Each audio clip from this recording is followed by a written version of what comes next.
नमस्कार दोस्तों, मैं colonel Ajay, CEO Ajay astro money group, first global astro finance digital channel एवं first multi language business news channel से आपसे मुखातिब होता हूं। दोस्तों, आज के एपिसोड में हम चर्चा करने वाले हैं भारत के विभिन्न राज्यों में स्टील के क्या प्राइसेज रहे, साथ में अंतर्राष्ट्रीय बाज़ारों में स्टील की विशेष खबरें और आने वाले कुछ समय में क्या स्टील की प्राइसेज रह सकती हैं, उसके बारे में अग्रिम अनुमान। गौरतलब है कि सोना चांदी हो या फिर बेस मेटल, शेयर बाज़ार हो या फिर कृषि जीन्स, इन सभी का फंडामेंटल एनालिसिस एवं फाइनेंशियल एस्ट्रोलॉजी के संयुक्त प्रयासों से हम आपको अग्रिम अनुमान एवं विश्लेषण देते हैं, जो कि अक्सर सत्य साबित होता है। चाहे वो सोयाबीन हो, कॉपर, एल्युमिनियम, जिंक हो या फिर कच्चा तेल या फिर सोना चांदी। इसके अतिरिक्त बेस मेटल्स के ऊपर भी, कॉपर पर हमारा विशेष विश्लेषण क्लाइंट्स को और दर्शकों को हमेशा चमत्कृत कर देता है। दोस्तों, एपिसोड के सेकंड भाग के अंदर हम आपको अंतर्राष्ट्रीय स्टील बाजार की खबरों के साथ साथ अग्रिम अनुमान और विश्लेषण भी देंगे। उसको अतः पूरे एपिसोड को पूरे ध्यान से और अंत तक देखें, और यदि पसंद आए तो सब्सक्राइब करना चैनल को बिल्कुल ना भूलें और प्रोग्राम को लाइक करना भी ना भूलें। सबसे पहले 29 जनवरी सन 2022 देश के विभिन्न हिस्सों में स्टील के प्राइसेस। एमएस इनगिट मंडी गोविंदगढ़ में 48,900 से 49,000 का भाव बताया जा रहा है, 300 रुपये तेजी के साथ। अहमदाबाद में 49,400, लगभग 500 रुपये की तेजी। भावनगर में 49,600, लगभग 600 रुपये की तेजी। भिवाड़ी के अंदर 49,300, 900 रुपये की तेजी, और दुर्गापुर में 48,000, लगभग 700 रुपये की तेजी बताई जा रही है। गाजियाबाद में 49,200 के भाव है, 900 रुपये की तेजी के साथ। गोवा 48,100, 500 रुपये की तेजी। हैदराबाद 48,000 यानी 100 रुपये की गिरावट, और हिमाचल में 47,900, 300 रुपये की तेजी। इंदौर 48,800, 500 रुपये की तेजी, और जयपुर में 49,400 यानी 700 रुपये की तेजी के साथ बस इनगेट ट्रेड कर रहा है। जम्मू 49,100, 300 रुपये की तेजी। कानपुर में 48,500 और कोलकाता 48,700, 700 रुपये की तेजी बताई जा रही है। लुधियाना 48,100, 500 रुपये की तेजी से ट्रेड हुआ। मुजफ्फरनगर के अंदर 48,800, 700 रुपये की तेजी। मुंबई के अंदर 49,700, 400 रुपये की तेजी। रायगढ़ 46,400, 300 रुपये की गिरावट। रायपुर के अंदर 47,500, 700 रुपये की तेजी, और राहुल केला में 48,900 के ऊपर ट्रेड हुआ है, 300 रुपये की तेजी के साथ बाजार बंद हुए हैं। रामगढ़ के अंदर 47,300 यानी 300 रुपये की तेजी।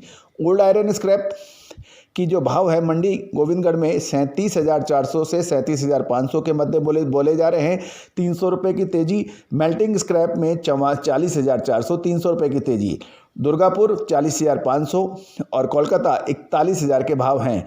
लुधियाना में 41,100 के भाव हैं, 500 रुपये की तेजी के साथ। अब एमएस बिलेट के भाव के पर भी चर्चा कर लेते हैं। मंडी गोविंदगढ़ 49,100, 300 रुपये की तेजी। दुर्गापुर 48,500, 600 रुपये की बड़ी तेजी। इंदौर के अंदर 49,200, 500 रुपये की तेजी। जयपुर में 50,100 के भाव बताए जा रहे हैं, 900 रुपये की बड़ी तेजी। कोलकाता 49,200, 600 रुपये की तेजी। लुधियाना 48,500, 500 रुपये की तेजी। मुजफ्फरनगर में 49,200 के भाव बताए जा रहे हैं, 700 रुपये की तेजी के साथ। ये था देश के विभिन्न हिस्सों के अंदर स्टील की प्राइसेज। अब स्टील की अंतर्राष्ट्रीय खबरें। चाइना का यदि हम प्रोडक्शन देखें स्टील का, तो दिसंबर माह में स्टील के निर्यात में 3.6% से गिरावट की सूचना मिल रही है। यानी चाइना का दिसंबर माह का जो एक्सपोर्ट था वो 3.6% से गिर गया है। और भारत लेकिन ये भी गौरतलब है कि ये नवंबर माह के एक्सपोर्ट से 15.2% की तेजी भी दिखाई है, तो इसका विशेष ख्याल रखें। अंतर्राष्ट्रीय बाजारों के अंदर यदि चाइना ने अपना स्टील प्रोडक्शन को के अंदर तेजी या आउटपुट में थोड़ी सरप्लस आने लगेगा, तो सरप्लस स्टील भी बाज़ारों में स्पेशली एशियन बाज़ारों में प्रवेश करने की पूरी संभावनाएं बन रही हैं। भारत सरकार ने स्टील पर एंटी डंपिंग ड्यूटी विशेष स्टील प्रोडक्ट में लगाने से इनकार किया है।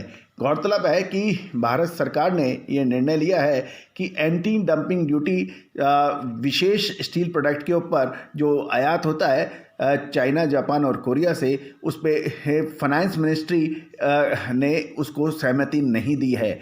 गौरतलब है कि डीजी ट्रेड रेमेडीज DGTR ने ये रिकमेंडेशन दी थी कि एंटी डंपिंग ड्यूटी लगाई जाए, लेकिन फाइनेंस मिनिस्ट्री ने इसके ऊपर सहमति दर्ज नहीं की है। ये सूचना PTI द्वारा जारी की है 9 जनवरी सन 2022 को। गौरतलब है कि भारत जापान, चाइना और कोरिया से विशेष स्टील प्रोडक्ट आयात करता है। ये भी एक ध्यान देने वाली बात है कि जापान और कोरिया से भारत का फेयर ट्रेड एग्रीमेंट है, जिसके हवाले से ये एंटी डंपिंग ड्यूटी को मना किया गया है।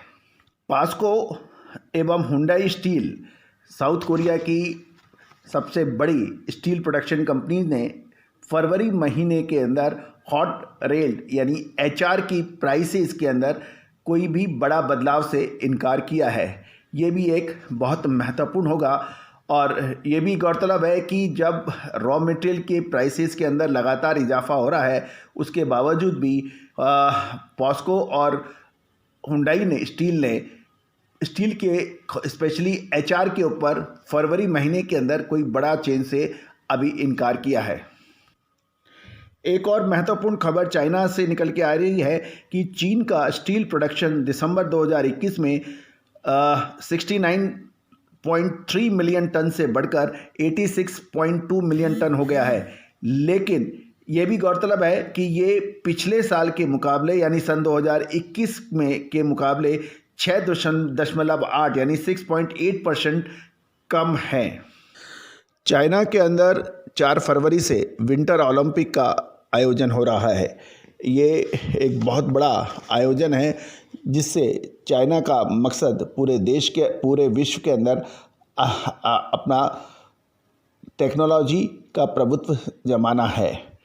आर्टिफिशियल स्नो का भी भरपूर उपयोग किया जा रहा है इस विंटर ओलंपिक के अंदर। एक और महत्वपूर्ण बात कि बीजिंग एवं उसके आसपास के इलाकों के अंदर पॉल्यूशन का न्यूनतम स्तर रहे, इसको देखते हुए स्टील मिल्स के अंदर प्रोडक्शन को बंद करने की सूचना मिल रही है।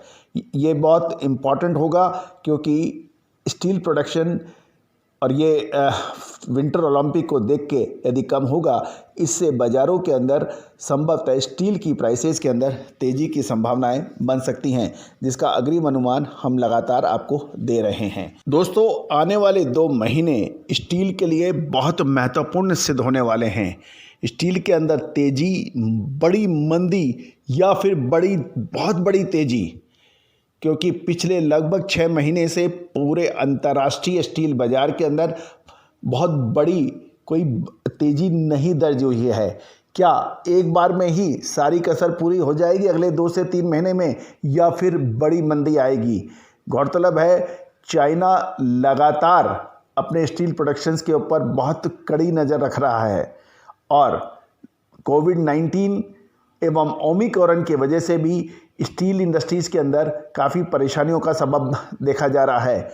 लगातार कच्चे माल के प्राइसिंग के अंदर ज़बरदस्त तेज़ी, कुकिंग कोयल के अंदर तेज़ी, आयरन ऑर के अंदर तेज़ी, उसके मुकाबले डिमांड के अंदर अच्छी बढ़ोतरी नहीं देखी जा रही है। इससे पूरी स्टील इंडस्ट्रीज़ के अंदर बड़ी समस्या और बड़ी परेशानियों का सबब भी बन रहा है। दोस्तों, स्टील प्राइसेस के अंदर आने वाले 2 से 3 महीने बहुत महत्वपूर्ण सिद्ध होने वाले हैं। गौरतलब है हम आपको लगातार शेयर बाज़ार, कमोडिटी बाज़ार, कृषि जिंसों के ऊपर एक के बाद एक सफलतम भविष्यवाणियाँ दे रहे हैं, विश्लेषण दे रहे हैं, जो सत्य साबित हो रही है।